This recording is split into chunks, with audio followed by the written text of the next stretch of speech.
এই যে আমাদের বাড়ির নতুন মেম্বার, ওর নাম আমরা ঠিক করে ফেলেছি। ওর নাম হবে পিকা। পিকা, এই পিকা, পিকা। ও যে এত মানুষের সাথে থাকতে পছন্দ করে কি বলবো, সারাক্ষণ মানুষের সাথে থাকবে। একটু কোথাও কাজ করতে গেলেই চিল্লাবে চিল্লাবে, আবার আশা লাগে। খুবই মানে এত টেম পাখি পিকা।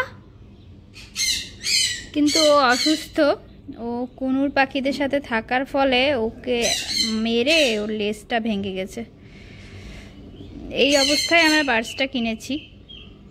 যে পিকার অবস্থা, পিকা খালি বের হবে আর আমাদের সাথে বসে গল্প করবে, গল্প শুনবে। যে বাহিরে বের হওয়ার জন্য পিকার অবস্থা।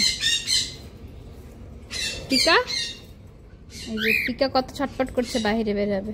পিকা, যে পিকা এখন ঘাড়ে চলে আসছে, এখন একটু শান্তি পেল। এই যে পিকা, পিকা।